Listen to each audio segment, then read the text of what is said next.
នឹងការថែរក្សាវប្បធម៌ប្រពៃណីខ្មែរតាមរយៈការលើកស្ទួយសិល្បៈនៃការដាំស្លនិងសម្លៀកបំពាក់ប្រពៃណីខ្មែរជាដើមភ្ញៀវកិត្តិយសដែលបានអញ្ជើញមកដល់បន្ទប់ផ្សាយរបស់ PNN នៅថ្ងៃនេះគឺមានការចូលរួមពីឯកឧត្តមឧទ្ទេសអាចារ្យប៉ុកវណ្ណធីជាទីប្រឹក្សាក្រសួងធម្មការនិងសាសនានិងជាអនុប្រធានសមាគមអាចារ្យខ្មែរនិងមួយរូបទៀតគឺលោកទេពសិដ្ឋានាជាអគ្គនាយករងនៃក្រុមហ៊ុនសិរីមង្គលមុននឹងចាប់ផ្ដើមកិច្ចពិភាក្សាខ្ញុំសូមបញ្ជាក់ថាការថែរក្សាវប្បធម៌ប្រពៃណីខ្មែរទំនងជាមានរឿងសំខាន់ពីរដែលយើងត្រូវយកចិត្តទុកដាក់និងដោះស្រាយគឺកត្តាខាងក្នុងនិងកត្តាខាងក្រៅដែលសំដៅទៅលើឥទ្ធិពលនៃការលំហូរចូលវប្បធម៌ពីបរទេសនិងការឲ្យតម្លៃពីសំណាក់ប្រជាពលរដ្ឋជាពិសេសយុវជនកម្ពុជាស្របពេលជាមួយគ្នានេះសមាហរណកម្មអាស៊ានក៏ជាឥទ្ធិពលមួយដែលប្រទេសសមាជិកនីមួយៗត្រូវមានគោលការណ៍និងផ្សព្វផ្សាយអំពីវប្បធម៌របស់ខ្លួនក្នុងគោលបំណងអភិរក្សនិងលើកស្ទួយហើយការផ្សព្វផ្សាយនេះក៏ជាយន្តការទាក់ទាញចំនួនភ្ញៀវទេសចរមកទស្សនានៅក្នុងប្រទេសនីមួយៗដែរខ្ញុំសូមបញ្ជាក់បន្តិចទៀតថាតំបន់អាស៊ានសម្បូរទៅដោយវប្បធម៌តំបន់បេតិកភណ្ឌទិដ្ឋភាពចម្រុះបែបសម្រស់ធម្មជាតិនិងតំបន់ទាក់ទាញបែបសមុទ្រជាច្រើនទៀតហើយទេសចរហើយធនធានទេសចរទាំងអស់នេះត្រូវបានសមាជិកអាស៊ានចង់ឲ្យមានការលើកកម្ពស់ដល់ការទាក់ទាញភ្ញៀវអន្តរជាតិដោយសារតែធនធាននីមួយៗមានលក្ខណៈប្លែកៗពីគ្នាចំណុចផ្សព្វផ្សាយដ៏សំខាន់នៅក្នុងវិស័យទេសចរអាស៊ាននោះគឺភាពជំរុញឲ្យមានភាពកក់ក្ដៅនឹងការទទួលបដិសណ្ឋារកិច្ចរបស់ប្រជាពលរដ្ឋអាស៊ាន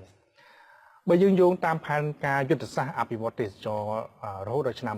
2020បង្ហាញថាចក្ខុវិស័យច្បាស់លាស់និងយូរអង្វែងសម្រាប់ការអភិវឌ្ឍវិស័យទេសចរកម្ពុជាគឺផ្ដោតទៅលើសក្តានុពលនៃធនធានវប្បធម៌យុទ្ធសាស្ត្រនេះបង្ហាញថានៅឆ្នាំ2020កម្ពុជានឹងអាចទទួលភ្ញៀវទេសចរអន្តរជាតិប្រមាណ7លាននាក់និងភ្ញៀវទេសចរក្នុងស្រុកប្រមាណ8ទៅ10លាននាក់នៅទស្សនានៅទូទាំងប្រទេសកម្ពុជាចំណូលនៅក្នុងសេដ្ឋកិច្ចពីវិស័យទេសចរនឹងកើនឡើងដល់$5000លានសហរដ្ឋអាមេរិកក្នុងមួយឆ្នាំដែលចំណូលនេះនឹងចូលរួមចំណែកសំខាន់ដល់កំណើនសេដ្ឋកិច្ចជាតិនិងផ្ដល់ឱកាសការងារប្រមាណ80,000នាក់ក្នុងវិស័យទេសចរ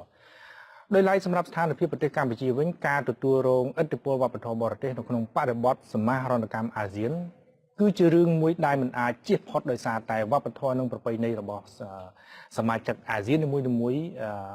ហាក់ប្រហែលគ្នាដូចជាប្រទេសថៃនិងឡាវជាដើមហើយគេសង្កេតឃើញទៀតថាម្ហូបអាហារ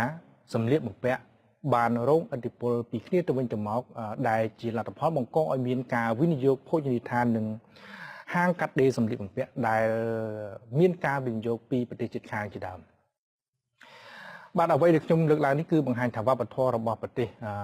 មួយហ្នឹងគឺសំខាន់ណាស់ដែលចូលរួមដល់ការបង្កើតប្រាក់ចំណូលនិងសេដ្ឋកិច្ចជាតិឥឡូវហ្នឹង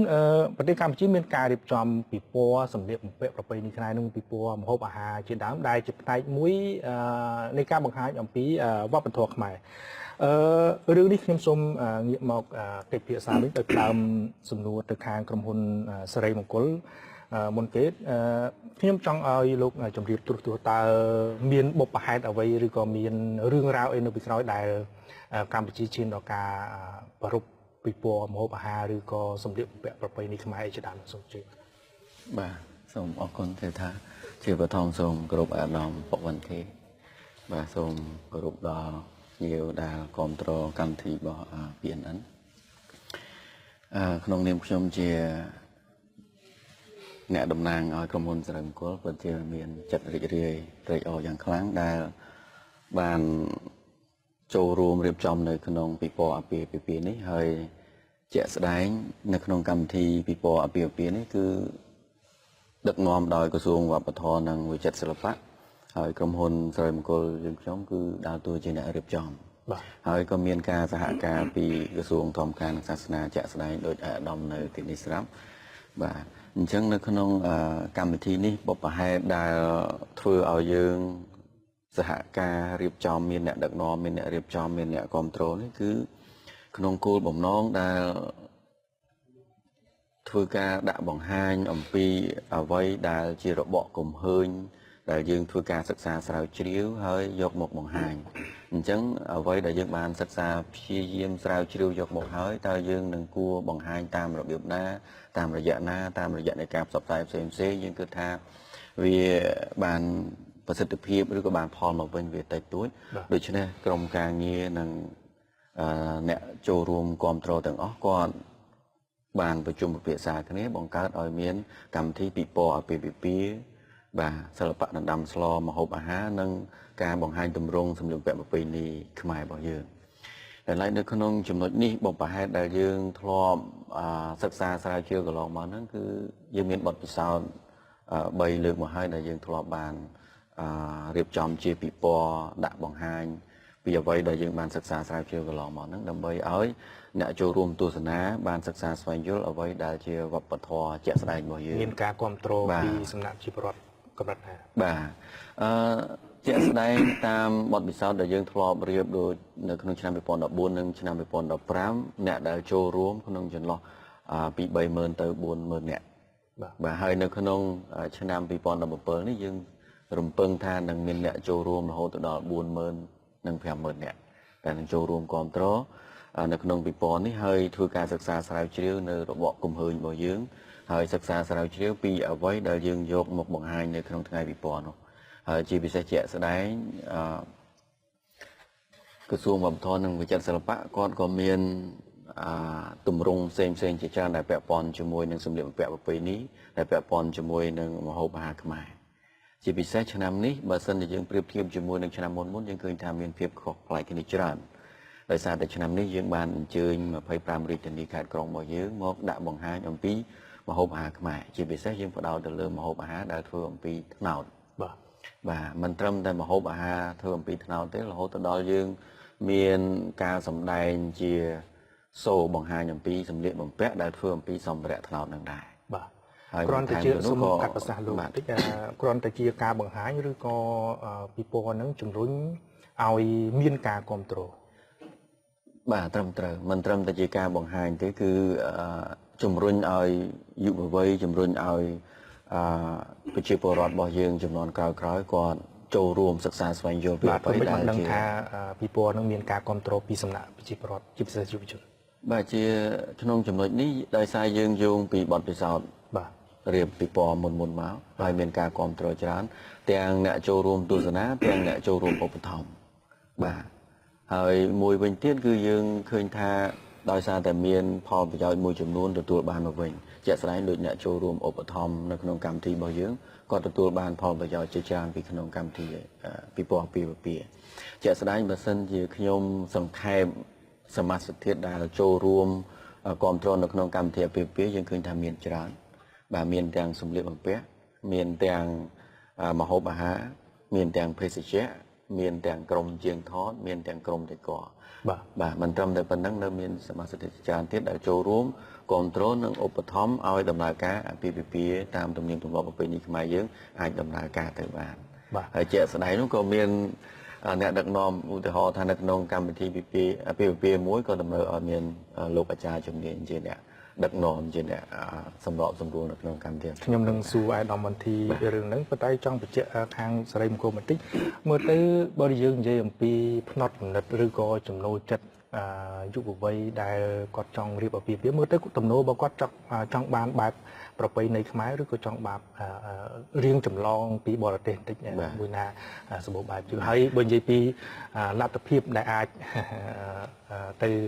access បានទៅប្រើប្រាស់សេវានឹងបានតើមួយណាប្រសើរជាងបាទអរគុណថាសំណួរនេះពិតជាល្អមែនតើដោយសារតែខាងខ្ញុំជាអ្នករៀបចំសេវាអាពាហ៍ពិពាហ៍អញ្ចឹងរាល់ការអង្កេតគ្រប់ជំហានខ្ញុំអាចវាតម្លៃបានថាយុវវ័យក្នុងពេលបច្ចុប្បន្នភាគច្រើនគឺគាត់មានលំហយកវប្បធម៌ពីខាងក្រៅយកមកប្រើប្រាស់ច្រើនជាងពីអ្វីដែលយើងមានបាទហេតុដូចនេះហើយជាបុព្វហេតុដែលជាការដាក់បង្ហាញមួយដែរថាអ្វីដែលជាវប្បធម៌របស់ខ្មែរយើងអ្វីដែលយើងធ្លាប់មានពីមុនមកហើយយើងគួរអូសទាញណាឲ្យមកសិក្សាឲ្យមកស្វែងយល់ពីអ្វីដែលយើងមានបាទអញ្ចឹងហើយបានកម្មវិធីរបស់ខ្ញុំភាគច្រើនគឺផ្ដោតទៅលើយុវវ័យឲ្យគាត់មានឱកាសចូលរួមសិក្សាស្វែងយល់ពីរបបកំហើញដែលយើងបានសិក្សាស្រាវជ្រាវមក បាទបាទសូមនិយាយទៅអាយដាមវន្ធីវិញអាយដាមអាចបន្ថែមបានខាងក្រុមហ៊ុនសេរីមង្គលបានលើករឿងសម្លៀកបំពាក់ប្រពៃណីខ្មែរគឺមានការលើកឡើងខ្លះថាហាក់ដូចជាមានតម្លៃខ្ពស់ដែលប្រឆាចពីលទ្ធភាពរបស់យុវវ័យឬក៏ប្រជាពលរដ្ឋដែលចង់ប្រើប្រាស់មើលទៅរឿងហ្នឹងអាយដាមយល់យ៉ាងម៉េចដែរតើយើងធ្វើម៉េចហ្នឹងដើម្បីឲ្យប្រជាពលរដ្ឋងាកមកគ្រប់គ្រងការប្រើប្រាស់សម្លៀកបំពាក់ប្រពៃណីខ្មែរស្របពេលដែលលទ្ធភាពរបស់គាត់នឹងមានកម្រិតបាទសូមអរគុណដែលសំណួរនេះគឺជាសំណួរមួយដែលយើងខ្ញុំតែងតែមានការចាប់អារម្មណ៍ច្រើនបំផុតព្រោះថាបើកាលណាយើងមិននាំគ្នាគិតគូរមិននាំគ្នាពិចារណានិងស្វែងរកអ្វីពិធីសាស្ត្រអ្វីដើម្បីឲ្យកូនខ្មែរជាពិសេសស្រទាប់យុវវ័យនឹងមានការងាកមករកប្រពៃណីទំនៀមទម្លាប់ជាពិសេសគឺសម្លៀកបំពាក់ដែលយើងសពថ្ងៃនេះយើងឃើញថាការលំហូរចូលមកអំពីខាងបរទេសគឺមានសម្លៀកបំពាក់សម្បូរបែបមានសម្លៀកបំពាក់ខ្លះដេឬមួយក៏ធ្វើ design mode ស្តៀងទៅគ្នានឹងតែដូចនេះអញ្ចឹងទៅបានក្រុមហ៊ុនស្រីមង្គលព្រមទាំងក្រសួងវប្បធម៌ជាចិត្តសិល្បៈមានកំណត់ថាត្រូវតែធ្វើពិធីពិព័រណ៍នោះគឺការតាំងបង្ហាញអំពីលក្ខណៈអ្វីដែលជាសត្តសញ្ញាណជាតិអត្តសញ្ញាណជាតិខ្មែរដែលជាកេរដំណែលរបស់ដូនតាខ្មែរយើងដែលគាត់បានសល់ទុកមកនោះយើងគួរតែ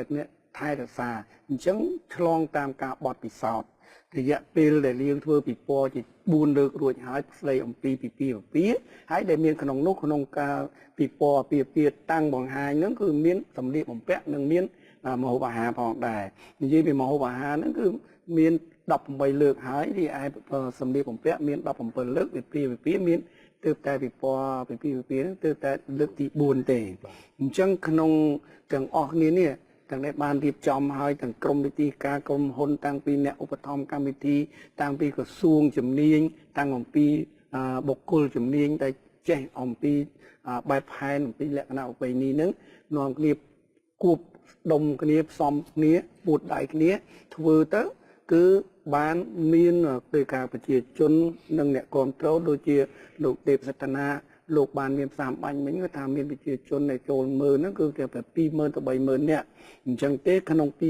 30000នាក់នេះយើងអាចទាក់ទាញបានហើយអញ្ចឹងរំពឹងថានៅឆ្នាំ2017នេះយើងនឹងបានរំពឹងថាដល់រហូតដល់50000នាក់ដោយសារអីដោយសារថាមានបទពិសោធន៍ពីមុនមកយើងមើលឃើញហើយយើងមានការកែប្រែនិងរាវរកអ្វីដែលល្អអ្វីដែលប្លែកដើម្បីឲ្យកូនខ្មែរជាពិសេសគឺស្រទាប់យុវវ័យហើយដូច្នេះដែលសំណួរមិញសួរថាតើតម្លៃនៃសម្លៀកបំពាក់និងថាសម្លៀកបំពាក់ដែលយើងធ្វើហ្នឹងហាក់ដូចជាមានតម្លៃខ្ពស់តើប្រជាជនមានលទ្ធភាពនឹងទិញឬក៏ជាវឬក៏ប្រើប្រាស់ដោយសម្លៀកបំពាក់ដែលមានតម្លៃខ្ពស់ដែរឬទេនោះគឺថាសម្លៀកបំពាក់របៀបខ្មែរនេះគឺមានតម្លៃខ្ពស់វាមានពិតប្រាកដមែនដោយការរៀបចំធ្វើជាកែថាតាមលំអានដើមមានបែបមានបត់មិនជាជ្រួញមិនជាខូចមិនជាចេញមិនជាស្លកពណ៌អីទេអញ្ចឹងគឺវាឲ្យប្រើរយៈពេលយូរដូចជាអាវដែលខ្ញុំបានពាក់នេះគឺមិនមែនជាធម្មតាទេគឺប្រើពេលយូរគឺតាំងពីក្រនីវតាំងពីអីដែលក្រុមដំបានសបយការខ្មែររៀបចំធ្វើហ្នឹងយូរហើយវត្ថុធាតុដើមដែលយើងបាត់បង់យូរណាស់មកហើយដែលយើងទើបតែរៀបចំធ្វើឡើងវិញផលិតឡើងវិញដូចជាការដំបាញសូត្រដូចចិញ្ចឹមកូននាងដាំដែលដើមមនដើម្បីចិញ្ចឹមនាងឲ្យនាងវាកូននាងនឹងវាបញ្ចេញជាបោះចេញជាសូត្រចឹងមកហើយយើងធ្វើរយៈពេលហ្នឹងយើងទើបតែរៀបចំឡើងវិញបានដូច្នេះអ្វីដែលទើបតែបានតិចនោះគឺតែត្រូវតែធ្វើតម្លៃឲ្យខ្ពស់បន្តិចដើម្បីឲ្យវាសមស្របឲ្យស៊ីសង្វាក់ឲ្យសមតុល្យជាមួយគ្នានៅថៃនៅឡាវគេមានធ្វើរបៀបដូចខ្មែរយើងទេឬក៏សម្លៀកបំពាក់ប្រពៃណីខ្មែរមានលក្ខណៈពិសេសអ្វីដែលគេអត់មាននៅថៃនៅឡាវគេមានក៏មានវាចេះមានរបៀបការធ្វើជនជាតិមួយសាសមួយគេតែងតែមានរបៀបរបស់គេរូបមន្តរបស់គេផ្សេងយកមកធ្វើប៉ុន្តែរូបមន្តរបស់ខ្មែរដែលមានលក្ខណៈពិសេសហ្នឹងគឺលក្ខណៈដូចជំរាបវិធីកមបាញ់មិញនឹងទស្សនិកជនទាំងអស់ខាង PNN ហ្នឹងលោកបានជ្រាបហើយថាលក្ខណៈពិសេសហ្នឹងមិនចេញមិនស្ល ហើយក៏មិនរសាត់មិនឆាប់ខូចវានៅមមនៅជាប់បានយូរនេះបើយើងនិយាយរៀបរាប់បានវែងថ្ងៃការដែលធ្វើទៅមិនវិញនោះវាច្រើនក៏ប៉ុន្តែគ្រាន់តែជំរាបទៅលក្ខណៈពិសេសសូមឲ្យបងប្អូនប្រជាជនខ្មែរយករបស់របរដែលវាហូរចូលពីបរទេសមកយើងថាពីក្រៅចោះយើងកុំថាចំឈ្មោះប្រទេសណានោះថាពីក្រៅចោះយកមកពាក់ហើយនឹងយកមកទុកប្រើពេលនឹងបោកនឹងឲ្យត្រូវទឹកគឺឃើញថារបស់យើងមិនងាយនឹងខូចហើយរបស់គេសពថ្ងៃនេះគឺគេមានផលិតមានចិញ្ចឹមដែរក៏ប៉ុន្តែការចិញ្ចឹមមនចំនួននេះតិចណាស់ដែលតែខ្ញុំបានស្រាវជ្រាវគឺគេច្រើនតែបោះពុំទៅវិញគាត់ទៅចាក់ពុំគឺកណាត់ធ្វើអីចឹងទៅជាចាក់ជាពុំតែយើងអត់មានចាក់ពុំទេអត់មានប្រើគ្រឿងម៉ាស៊ីននេះគឺយើងប្រើដោយដៃយើងជាសបៃការខ្មែរយើងត្បាញយើងទៅវៃយើងទៅធ្វើយ៉ាងម៉េចទៅតាមរបៀបដៃរបស់យើងអញ្ចឹងសំណួរមិញនេះដដែលថាតើប្រជាជនខ្មែរយើងមានលទ្ធភាពនឹងទិញទេរបស់ដែលល្អរបស់ដែលវាប្រើបានយូររបស់ដែលឃើញថាពិសេសវិសាលគឺថាអ្នកដតីផ្សេងគឺតែងតែចង់បានរបស់ល្អហើយបើប្រើរបស់មួយដែលមិនល្អក៏ប៉ុន្តែ4-5ថ្ងៃខូចឧទាហរណ៍តែរបស់ដែលល្អនោះគេតម្លៃខ្ពស់ជាងនឹងបន្តិចក្តីគឺស្មើគ្នាក្តីតែវាយូរខែយូរឆ្នាំនឹងខូចនឹងនៅរក្សាពណ៌វាបានរឿងសម្លៀកបំពាក់ហ្នឹងតើមានបញ្ហាដូចជាអ្នកផ្គត់ផ្គង់របស់កន្លែងខ្លាយ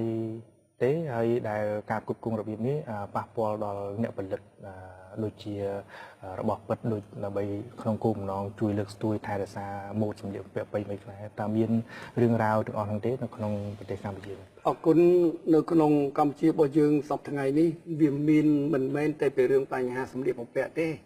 សូម្បីបញ្ហាសម្ហូបអាហារបញ្ហាស្អីគ្រឿងឧបភោគបរិភោគ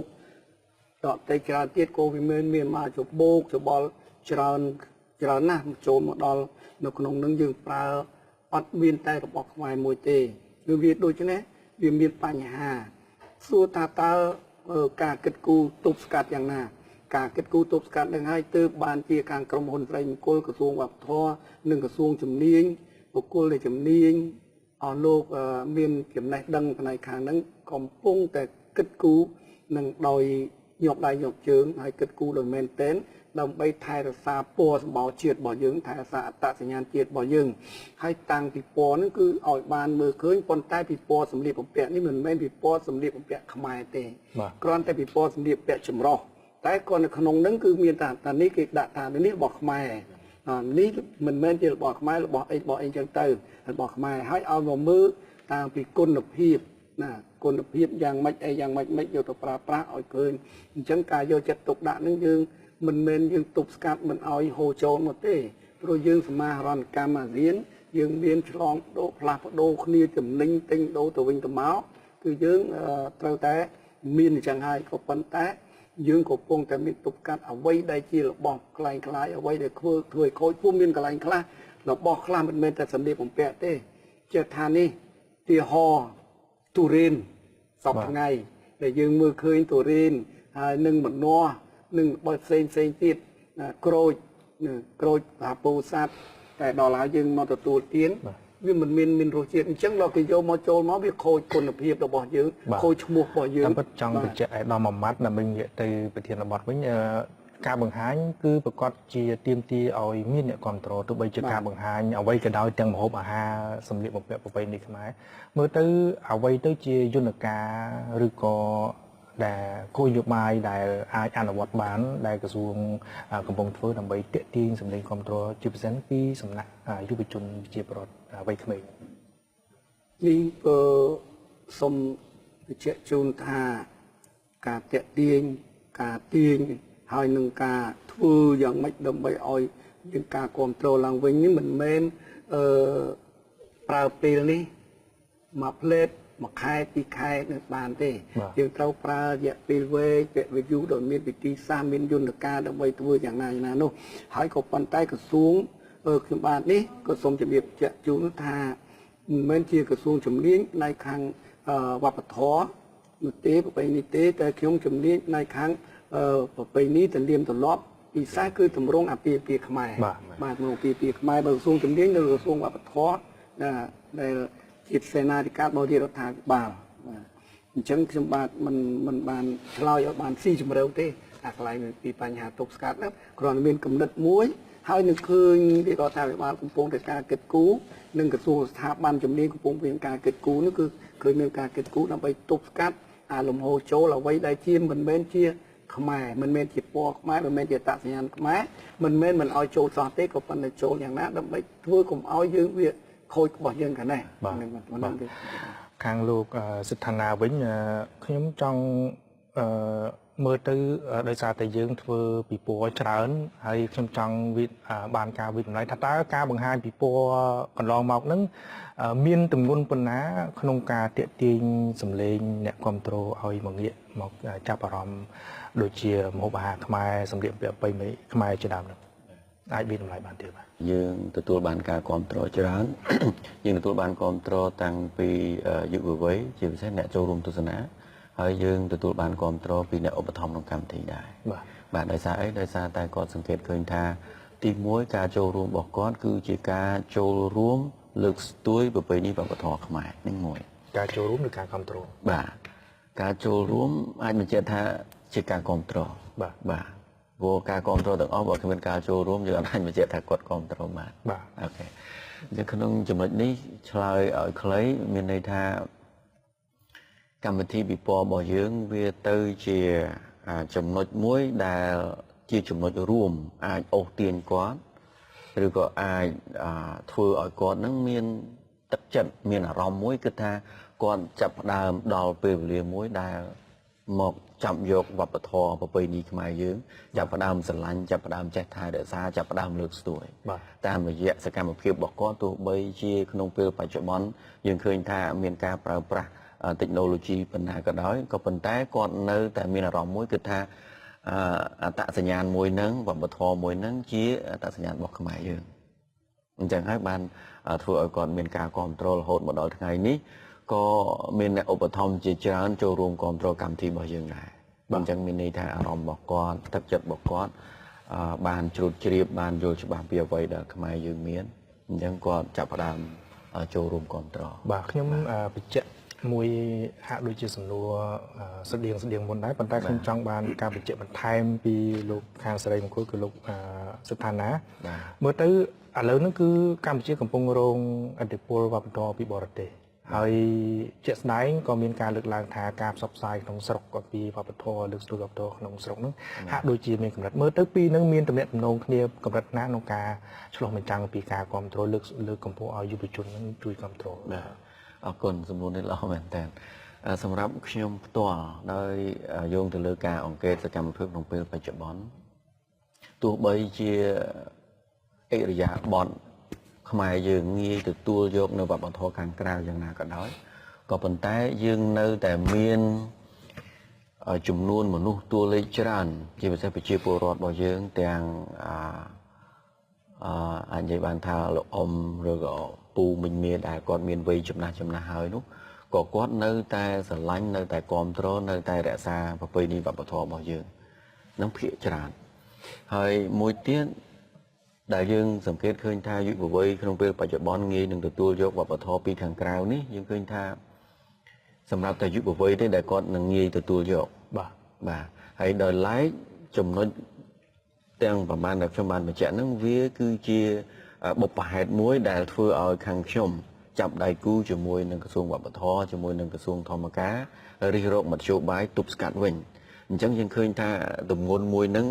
បើគ្មានហេតុទេក៏មិនអាចរកផលឃើញដែរអញ្ចឹងចំណុចនេះមានន័យថាយើងទាំងអស់គ្នាដើរតួអង្គមួយដ៏សំខាន់ដើម្បីឆ្លើយតបដើម្បីទប់ស្កាត់ទៅតាមលទ្ធភាពដែលយើងអាចធ្វើទៅបានបាទខ្ញុំមានសំណួរមួយចង់ឲ្យលោកស្ថានាបញ្យល់ដោយសារតែក្រុមហ៊ុនតែងតែគិតអំពីផលចំណេញបាទតើរឿងប្រាក់ចំណេញនឹងមានទំនាក់ទំនងប៉ុណ្ណាទៅនឹងឆន្ទៈក្នុងការលើកស្ទួយវប្បធម៌ប្រពៃណីខ្មែរប៉ុន្តែលោកស្ថានាមិនទាន់បានឆ្លើយនៅពេលនេះខ្ញុំចង់ងាក ទៅលោកអាដាមខាងវ៉ាន់ធីបន្តិចសិនដោយសារតែខ្ញុំឃើញនៅក្នុងបណ្ដាញសង្គមខ្លះគេមានយុវវ័យគាត់រៀបចំអាពាហ៍ពិពាហ៍ខ្លះហាក់យកលំនាំតាមបរទេសជាពិសេសនោះគឺប្រទេសជិតខាងយើងតើនេះដោយសារតែអតិពលលំហូរចូលនៃវប្បធម៌បរទេសនោះសម្បូរបែបពេកឬក៏ការមិនយកទឹកឬក៏បណ្ដាលមកពីការមិនយកចិត្តទុកដាក់របស់រដ្ឋាភិបាលកម្ពុជាឬក៏ក្រុមហ៊ុនដែលគ្រប់គ្រងក្នុងស្រុកនឹងហាក់យកផលចំណេញខ្ពស់ពេកអរគុណសំណួរនេះក៏ជាសំណួរពិសេសមកសម្រាប់តាក់ទងជាមួយខាង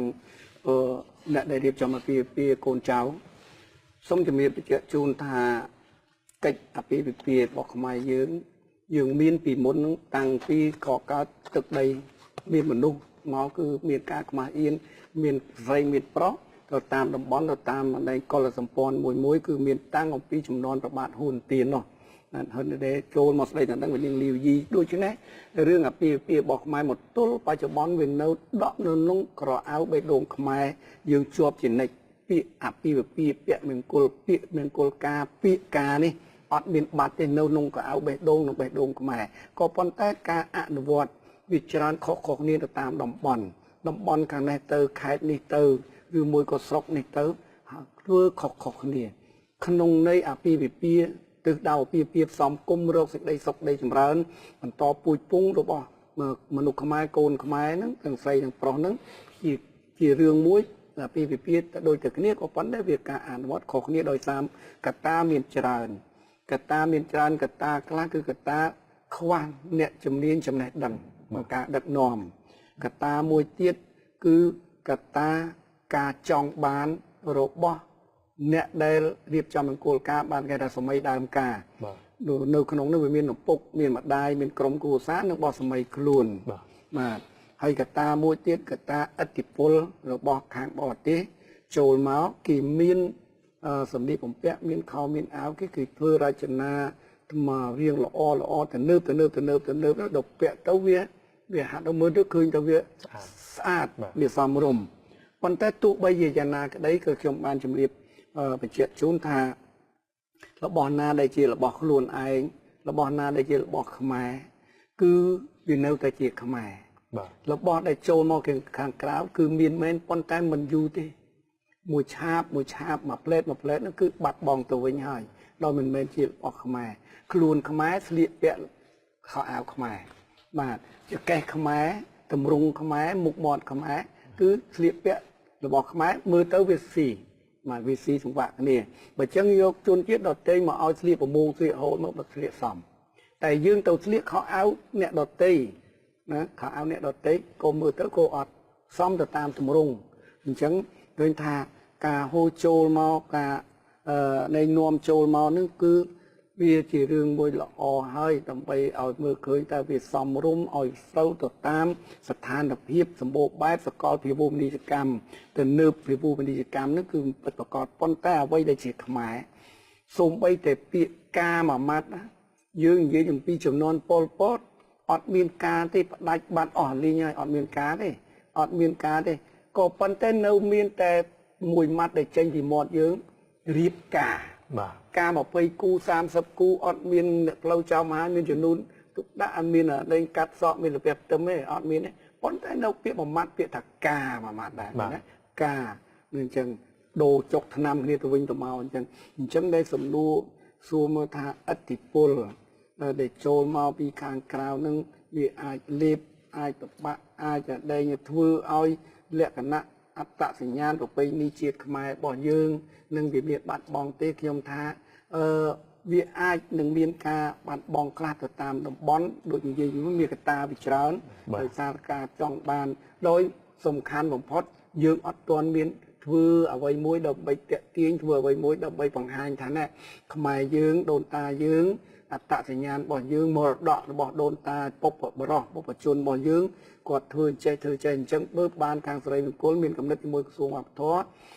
និងក្រសួងជំនាញដទៃផ្សេងទៀតលើកយកមកបង្ហាញអំពីលក្ខណៈរៀបចំអាពាហ៍ពិពាហ៍តើពីដើមចាស់គាត់ធ្វើពិធីហែចំនួនរបៀបម៉េចធ្វើពិធីស្ពះផ្ទឹមរបៀបម៉េចឲ្យត្រូវទៅដើម្បីឲ្យបានសុខសប្បាយយ៉ាងម៉េចទើបបាននៅក្នុងឆ្នាំ2017ថ្ងៃក្រោយនេះនឹងយើងមានធ្វើនៅបង្ហាញ នឹងយើងបង្ហាញស្អីខ្លះគឺបង្ហាញមានតែ3ចំណុចគឺតម្រង់អាពាហ៍ពិពាហ៍ម៉ូដសម្លៀកបំពាក់និងម្ហូបអាហារហើយបង្ហាញមួយទៀតគឺពីកាលពីដើមមុនមកយើងបានបង្ហាញហើយតែឥឡូវអ្វីដែលយើងកម្រដែលឃើញនិងមិនដែលឃើញសោះមិនដែលលឺសោះហ្នឹងខាងយើងខ្ញុំទាំងអស់គ្នាហ្នឹងបានដើរស្រាវជ្រាវគ្រប់មជ្ឈដ្ឋាន24 25ខេត្តក្រុងហ្នឹងរកបានមានទំនៀមទម្លាប់ប្រពៃណីគឺពិធីចងសម្រោងហ្នឹងមិនដែលលឺសូរទេទោះបីចាស់មួយចំនួនឥឡូវនឹងបានទៅរកឃើញនៅខាងខេត្តកំពង់ស្ពឺហើយនៅមានតិចតួចបំផុតអ្នកចេះចាំហើយនឹងគ្រាន់តែបានតែចេះចាំទេប៉ុន្តែมันបានអនុវត្តទេបានមិនអនុវត្តទេនឹងពិធីចងសម្រោងពិធីមួយទៀតគេហៅថាពិធីក្រិតនំឬក៏ព្រៀងកន្ទងនៅក្រិតនំព្រៀងកន្ទងនៅខាងខេត្តសៀមរាបនៅមានអនុវត្តបានតិចតួចណាស់នៅតាមតំបន់នៅតាមខេត្តជាទៅដល់ក្បែរក្រុងគឺអត់មានទេជានឹងហៅថាពិធីនៅថាព្រៀងកន្ទងនិងក្រិតនំពីឯពិធីសាស្ត្រដែលធ្វើហ្នឹងគឺយើងបានជូនផ្ទាល់ជាក់ស្ដែងអនុវត្តជាក់ស្ដែងនៅក្នុងថ្ងៃដែលយើងបង្ហាញសូនៅក្នុងទម្រង់អាពាហ៍ពិពាហ៍នឹងធ្វើនៅពេលក្រោយដែលស្រីមង្គលជាអ្នករៀបចំចាត់ចែងហើយទី3ទៀតដើម្បីរក្សាអត្តសញ្ញាណជាតិដើម្បីរក្សានៅនៃប្រពៃណីទំនៀមទម្លាប់ដូនតាយើងគឺហៅថាពិធីហែជំនូនបែបពីដើមបាទគុំថាបែបបុរាណទេណាពីដើមបែបខ្មែរហ្មងហែជំនូនវាអត់មានចងដើមរស័យអត់មានចងបោះក្រហមកណាត់ក្រហមអត់មានទៅពិធីដាក់ក្នុងជំនូនមានគេកដាស់គេហៅសង្ហីអាំងប៉ាវអីអត់ទេគឺធ្វើតាមរបៀបខ្មែរតែម្ដងហើយដោយមានមិនដែលឃើញទេមិនដែលឃើញទេអញ្ចឹងបង្ហាញឲ្យឃើញថាពេលឯជំនូនពេលនោះត្រូវមានអីខ្លះមានច្រើនទេប៉ុន្តែរបស់ដែលប្លែកដែលមិនដែលឃើញខ្ញុំគ្រាន់តែជំរាបជូនបង្ហើបជូនថានឹងមានហែតាំងពីមន់រស់ទីរស់ហើយរហូតក្នុងឯកសារដែលមានពីដើមចាស់គាត់នៅចាំតាំងពីជ្រូករស់គោរស់ថែមទៀតប៉ុន្តែយើងយកមកទៅបង្ហាញនៅក្នុងពិព័រណ៍យើងមិនអាចយកជ្រូកមកយកគោបានទេយើងអាចគ្រាន់តែអត្ថាធិប្បាយជូនគឺមានតែមន់រស់និងទីរស់ហើយក្នុងមន់រស់ទីរស់នឹងយកមកហ្នឹងក្នុងគោលបំណងអីចង់និយាយថាហែយកមកដល់ហើយហ្នឹងយើងដូចជាពិធីយើងលេងសត្វលេងចាបអញ្ចឹងមកដល់មុខរូងនេះគឺប្រឡែងចោលបាទវារត់តាណារត់ទៅក្នុងន័យមួយចង់បញ្ជាក់ថាដើម្បីផ្ដល់សិទ្ធិសេរីភាពនិងរំដោះគ្រោះកាយទាំងពួងទាំងឡាយនឹងឲ្យវាទៅនេះហើយមានច្រើនទៀតក្នុងទម្រង់នឹងដែលយកមកបង្ហាញនៅពេលខាងមុខនេះអញ្ចឹងទេសរុបជាសំណួរមកវិញខ្ញុំឆ្លើយថាដោយខ្លាចការបាត់បង់នឹងហើយណាខ្លាចឥទ្ធិពលលំហូរចូលពីបរទេសមកហើយមើលឃើញថារបស់គេវាល្អរបស់ឯងមិនល្អអញ្ចឹងទើបបានយើងពងទៅរកអ្វីដែលល្អអ្វីដែលជាប្រណិតអ្វីដែលជាពិសេសនោះដើម្បីមកជូនកូនខ្មែរខ្ញុំចាប់អារម្មណ៍ពាក្យមួយអាដាមដោយសារតែមានពាក្យគេធ្លាប់និយាយលេងថា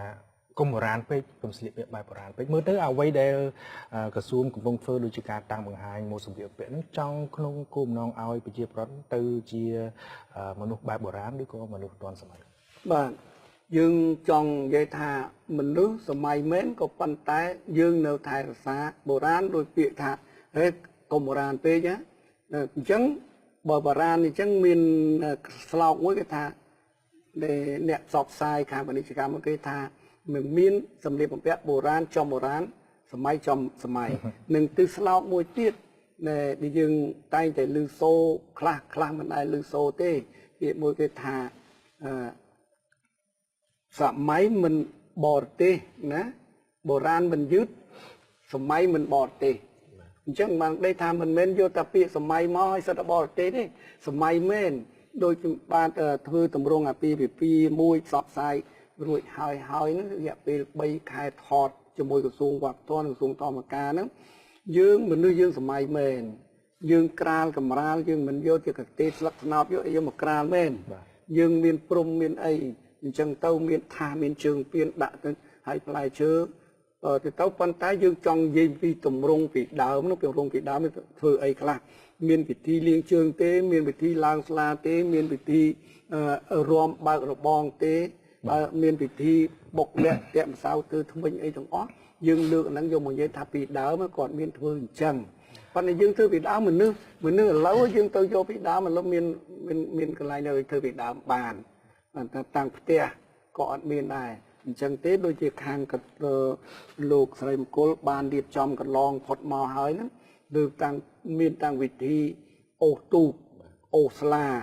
តម្លាក់ជាងចាស់ផ្លាស់ដាក់ជាងថ្មីធ្វើវិធីដើកម្ម3ដាក់នៅពិធីហ្នឹងហើយមួយទៀតទៅពិធីមួយគេថាកពើទៀនព្រែក បាទ មានកពើទៀនព្រែកមួយទៀតដើម្បីថែរក្សាអញ្ចឹងទេខ្ញុំថាមិនមានការបាត់បង់ទេ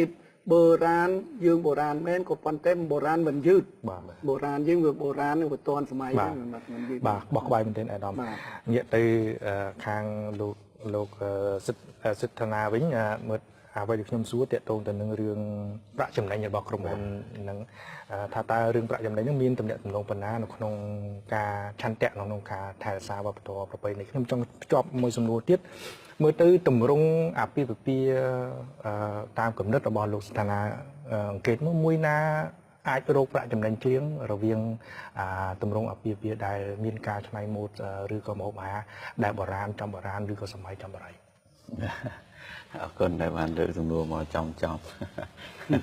បាទ ហ្នឹងហើយអនុញ្ញាតឲ្យខ្ញុំបញ្ជាក់អញ្ចឹងពេកធម្មតាក្រុមហ៊ុនឯកជនជាទូទៅធ្វើអ្វីក៏ដោយត្រូវតែផ្ដោតទៅលើកម្រិតចំណេញ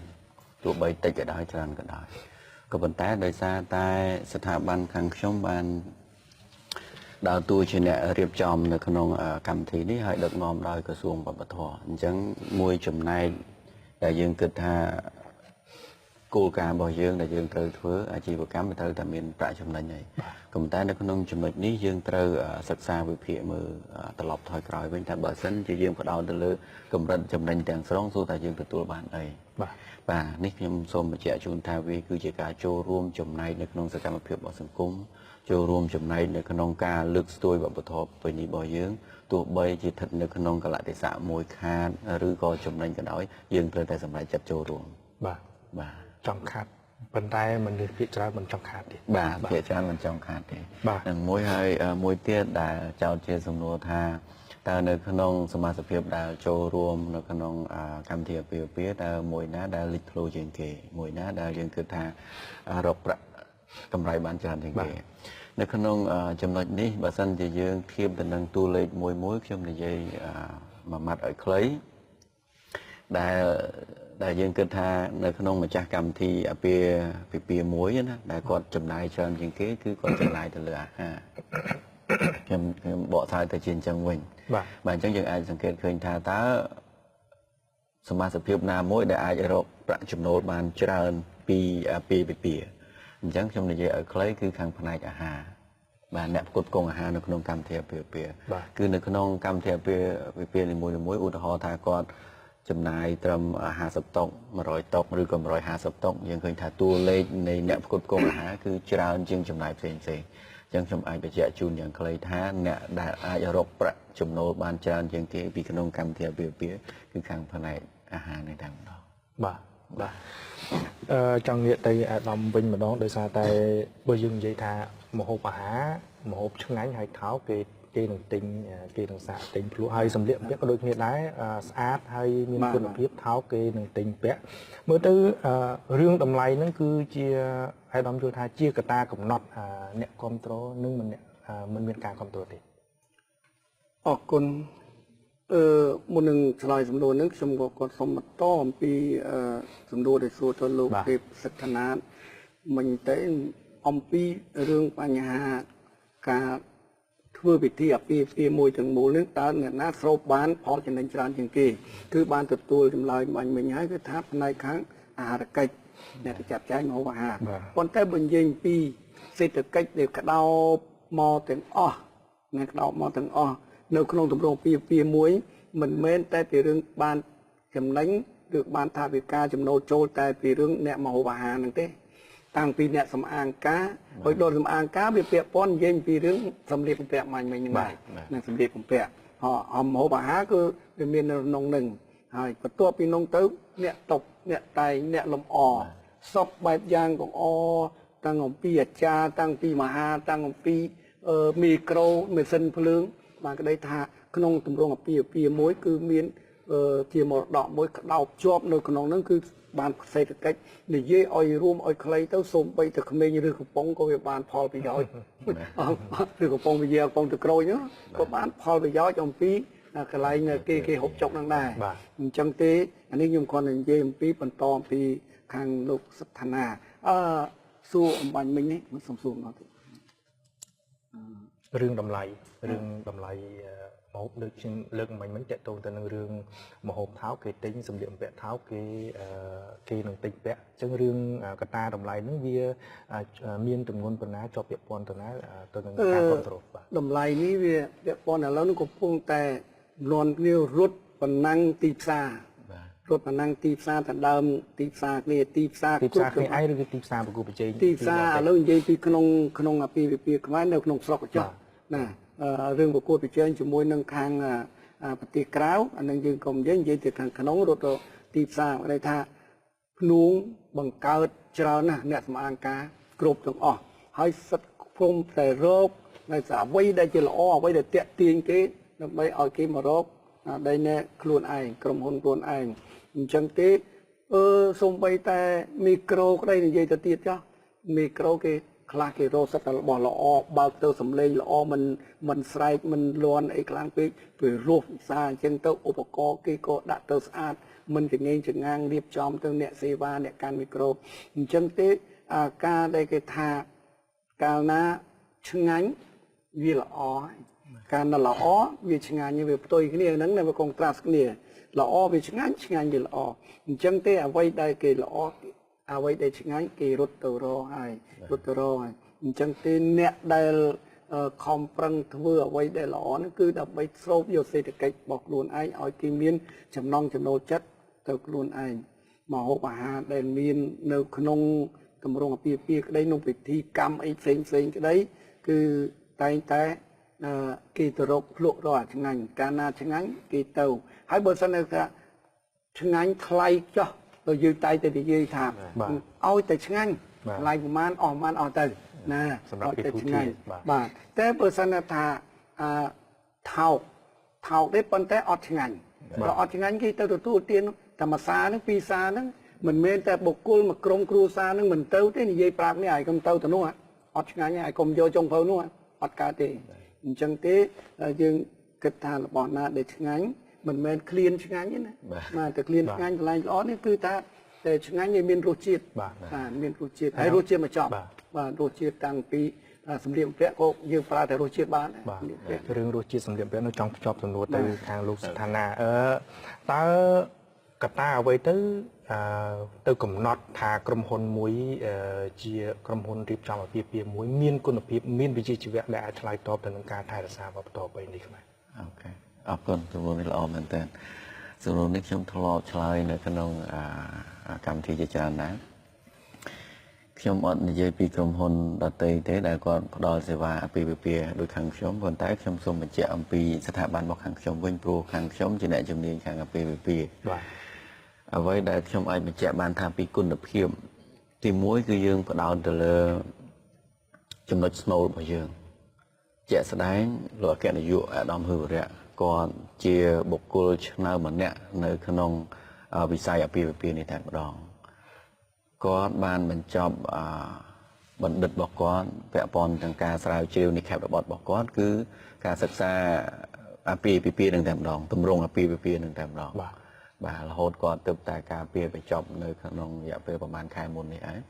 បាទនេះគឺជាចំណុចខ្លាំងមួយដែលខាងខ្ញុំអាចនិយាយបានថាវាជាចំណុចមួយដែលអាចបង្ហាញអំពីគុណភាពនៃការរៀបចំពិធីអាពាហ៍ពិពាហ៍ហើយដោយឡែកឆ្លងតាមបទពិសោធន៍ដែលសិរីមង្គលរៀបចំផ្ដល់សេវាកម្មផ្នែកអាពាហ៍ពិពាហ៍តាំងពីឆ្នាំ2008មកដល់ពេលនេះយើងមានធនធានជំនាញដែលយល់ច្បាស់អំពីពិធីការនៅក្នុងការរៀបចំអាពាហ៍ពិពាហ៍នឹងតែម្ដងជាក់ស្ដែងមកដល់ពេលបច្ចុប្បន្ននេះមានអតិថិជនខាងខ្ញុំជាច្រើនដែលគាត់ទទួលគាំទ្រពីសេវានៃការរៀបចំជាពិធីការអាពាហ៍ពិពាហ៍ជាក់ស្ដែងអ្នកខ្លះគាត់អត់យល់ថានៅក្នុងពិធីកាត់សក់គេត្រូវរៀបយ៉ាងម៉េចនៅក្នុងពិធីហែជំនូនគេត្រូវរៀបយ៉ាងម៉េចអញ្ចឹងណាអញ្ចឹងចំណុចនេះចង់បញ្ជាក់ថានេះសុទ្ធតែជាចំណុចដែលត្រូវចាប់ផ្ដើមពីអ្នកជំនាញនៅក្នុងការរៀបចំបាទ បាទពិធីការនឹងតែម្ដងអញ្ចឹងអ្វីដែលចង់បង្ហាញអំពីគុណភាពនៃការរៀបចំផ្ដល់សេវានៅក្នុងកម្មវិធីអាពាហ៍ពិពាហ៍ហ្នឹងគឺទាញចេញយកពីបុគ្គលដែលមានជំនាញទាញចេញយកពីធនធានដែលយើងមានជំនាញនៅក្នុងហ្នឹងមួយហើយមួយទៀតខ្ញុំអាចបញ្ជាក់អំពីគុណភាពនៃការរៀបចំអាពាហ៍ពិពាហ៍គឺដោយសារតែខាងខ្ញុំបានសហការជាមួយនឹងឧទ្ទេសចារ្យជាច្រើនដែលគាត់មានជំនាញនៅក្នុងការរៀបចំពិធីអាពាហ៍ពិពាហ៍ហើយជាក់ស្ដែងដោយអាដាមនៅនេះស្រាប់ស្ទើរតែជាធនធានមនុស្សដែលមានជំនាញមែនទែននៅក្នុងជំនាញអាពាហ៍ពិពាហ៍ហ្នឹងក្នុងផ្នែកអាពាហ៍ពិពាហ៍ហ្នឹងតែម្ដងបាទនិយាយទៅរាយមង្គលបានសហការជាមួយនឹងក្រសួងវប្បធម៌និងវិចិត្រសិល្បៈសហការជាមួយនឹងក្រសួងធម្មការសាសនាដើម្បីទាញយកអ្វីដែលជាការចូលរួមពង្រឹងគុណភាពនៅក្នុងទម្រង់អាពាហ៍ពិពាហ៍បាទទោះបីជាម្ចាស់កម្មវិធីក៏ទាញយកនៅអ្វីដែលខុសគោលការណ៍អ្វីដែលខុសប្លែកពីប្រពៃណីវប្បធម៌ខ្មែរយើងហើយស្ថិតនៅក្នុងលក្ខខណ្ឌណាមួយដែលយើងមិនអាចអូសទាញឲ្យគាត់មកតាមលំនាំប្រពៃណីខ្មែររបស់យើងក៏ប៉ុន្តែយើងនៅតែប្រកាន់គោលជំហររបស់យើងបាទទំនៀមទម្លាប់របស់យើងបែបណាការអនុវត្តបែបណាគឺយើងនៅតែប្រកាន់របស់យើងដោយសារយើងជិតអស់ម៉ោងខ្ញុំចង់បញ្ជាក់សំណួរមួយដែលរៀងទលាយបន្តិចបាទបើយើងនិយាយអំពីចំណូលរបស់ជីវរដ្ឋជាពិសេសគឺយុវវ័យមើលទៅតើគាត់គួរទំនោរទៅខាងក្រុមហ៊ុនដែលរៀបចំអាពាហ៍ពិពាហ៍បែបវិជ្ជាជីវៈខ្ពស់មានគុណភាពឬក៏មិនផ្លូវការបាទជាទូទៅបើសិនយើងគិតទៅតាមកំណត់យុវវ័យគឺគាត់ច្បាស់ណាស់គាត់ប្រហែលជាទៅតាមអ្វីដែលគាត់គិតថាងាយធ្វើងាយទទួលយកបានហើយចំណាយតិចហើយទៅតាមអារម្មណ៍របស់គាត់ដែលគាត់គិតថាងាយនឹងទទួលយកបានបាទនឹងសម្រាប់យុវវ័យត្រូវឬមិនត្រូវសម្រាប់ស្ថានភាពប្រទេសកម្ពុជាក្នុងន័យលើកស្ទួយវប្បធម៌ក្រុមហ៊ុនស្រីមង្គលកំពុងតែប្រឆាចតែម្ដងបាទតើក្រុមហ៊ុនមានវិធានការអីដើម្បីទៅតាក់ក្រុមហ្នឹងឬក៏មានចំណែកទីផ្សារមួយដើម្បីបង្កលក្ខណៈងាយស្រួលដល់ពួកគាត់បាទវិធានការជាក់ស្ដែងដូចនៅក្នុងកម្មវិធីនេះក៏ជាវិធានការមួយដែលយើងចាប់យកក្រុមគាត់នឹងមកដែរហើយមួយទៀតយើងក៏គម្រោងនឹងមានរៀបចំការផ្ដល់ប្រឹក្សាយោបល់នៅក្នុងការរៀបចំពិធីអាពាហ៍ពិពាហ៍ដែរបាទជាក់ស្ដែងទោះបីជាគាត់សម្រេចចិត្តមិនយកខាងយើងក៏ដោយយ៉ាងណាក៏យើងបានផ្ដល់ប្រឹក្សាយោបល់ជូនគាត់ដែរតែនៅក្នុងទម្រង់អាពាហ៍ពិពាហ៍អ្នកគួរតែមានពិធីអីខ្លះនៅក្នុងហ្នឹងឲ្យវាស័ក្តិសមទៅនឹងថវិកាឲ្យស័ក្តិសមទៅនឹងពេលវេលារបស់គាត់បាទអាដាមបន្ទីវិញដោយសារតែជិតអស់ម៉ោងខ្ញុំរឿងវប្បធម៌ការថែរក្សាវប្បធម៌លើកស្ទួយប្រពៃណីហ្នឹងតើអាដាមគិតថាមានពីអីដែលចង់ប្រាប់ទៅយុវវ័យឲ្យចាំក្នុងន័យដើម្បីពួកគាត់ថាចាំពាក្យហ្នឹងវាឆ្លុះបញ្ចាំងអំពីការថែរក្សាវប្បធម៌ប្រពៃណីខ្មែរអរគុណសំណួរនេះក៏បដោតចាក់ចំបេះដូងរបស់ខ្មែរយើងជាពិសេសគឺចំប្រាប់ថាមនុស្សខ្មែរបាទហើយមនុស្សខ្មែរក្នុងទីនេះខ្ញុំចង់និយាយថាយុវវ័យតែម្ដងបាទដើម្បីឲ្យយើងថែរក្សាបានតើតែយើងជាខ្មែរបើគេសួរយើងគេថាខ្លួនឯងជនជាតិអីយើងថាជនជាតិខ្មែរសាសអីសាសខ្មែរពូជអីពូជខ្មែរបើយើងដឹងតែយើងកូនខ្មែរពូជខ្មែរសាសខ្មែរជាតិខ្មែរហើយដើម្បីកុំឲ្យវាបាត់លេងគេហៅថាខ្មែរនោះវាត្រូវធ្វើយ៉ាងម៉េចហើយឲ្យគេនៅហៅជាខ្មែរនោះវាត្រូវធ្វើយ៉ាងម៉េចបើអញ្ចឹងមានតែយើងម្នាក់ដែលជាកូនខ្មែរហ្នឹងថែរក្សាគេម៉ែយើងថែរក្សាគេឪយើងគេម៉ែយើងគេឪយើងហ្នឹងគឺគេពីដូនតាយើងហើយពុកបរោះរបស់យើងហើយរាជរដ្ឋាភិបាលកំពុងមានការគិតគូរស្ទាប់យុវវ័យហើយបានជាមានការបង្កើតជាសមាគមយុវជនអីចឹងទៅណាសម្ព័ន្ធសហព័ន្ធសហភាពយុវជនហ្នឹងដើម្បីឲ្យយុវជនទាំងអស់ហ្នឹងទៅជួយទៅយុវជនបន្តគ្នាដែលបានឈានផុតអំពីកុមារភាពវ័យជំទង់ចូលដល់យុវជននិងឈានចូលទៅដល់មជ្ឈមវ័យហ្នឹងឲ្យនាំគ្នាទទួលបានអញ្ចឹងទេសូមឲ្យសំណពរចំពោះក្មួយចៅដែលជាយុវជនបន្តវេនទៅថ្ងៃក្រោយអំពីដូនតាយើងហ្នឹងយើងយកបេះដូងយើងឲ្យទៅជាខ្មែរដោយយើងចាំពាក្យមួយម៉ាត់ឃ្លោងឃ្លាដែលដូនតាយើងរក្សាទុកមកនៅទូលបច្ចុប្បន្នគឺថាយើងថែរក្សាវប្បធម៌អត្តសញ្ញាណជាតិថែរក្សាអរិយធម៌ថែរក្សាដួងព្រលឹងរបស់ជាតិរបស់យើងអញ្ចឹងពាក្យគឺថា វប្បធម៌រលត់ជាតិរលាយវប្បធម៌ពន្ធរាយជាតិកើនកានឬក៏ជាតិរុងរឿងចឹងទៅអញ្ចឹងបើកាលណាយើងមិនថែសារវប្បធម៌យើងយកទៅវប្បធម៌បរទេសយកមកហើយយើងថាជាខ្មែរប៉ុន្តែខ្មែរនៅនាំគ្នាមិនកាន់អ្វីដែលជាខ្មែរមិនយកអ្វីទុកជាក្នុងបេះដូងរបស់យើងទៅជាបេះដូងខ្មែរជាឈាមខ្មែរហ្នឹងវាអាចរលត់អត់ឲ្យលាយហើយនិយាយបាត់ពូជខ្មែរគេលេងហៅខ្មែរអញ្ចឹងដើម្បីឲ្យនៅហៅខ្មែរបេះដូងរបស់យើងគឺថាថែរក្សាវប្បធម៌របស់យើងវប្បធម៌ហ្នឹងឲ្យវាពន្ធរាយឡើងឲ្យជាតិយើងវារុងរឿងយើងនៅរស់រៀនមានជីវិតនៅជាខ្មែរជារៀងរហូតបាទឥឡូវយើងអស់ម៉ោងខ្ញុំសូមចាប់កិច្ចពិសាតែប៉ុណ្ណេះខ្ញុំបាទសូមអរគុណអាយដាមវណ្ណធីនិងលោកសិដ្ឋានាដែលបានចូលរួមកិច្ចពិសាយ៉ាងក្បោះក្បាយរឿងការថែរក្សាវប្បធម៌ប្រពៃណីខ្មែរតាមរយៈការលើកស្ទួយសម្លៀកបំពាក់ប្រពៃណីម្ហូបអាហារនិងទម្រង់អាពាហ៍ពិពាហ៍ជាដើមបាទដល់ពេលនេះកម្មវិធីអាស៊ាន Connect បានដល់ទីបញ្ចប់ហើយខ្ញុំបាទហានស៊ីថាវជាអ្នកសម្របសម្រួលនិងក្រុមការងារទាំងអស់សូមអរគុណសូមជម្រាបលា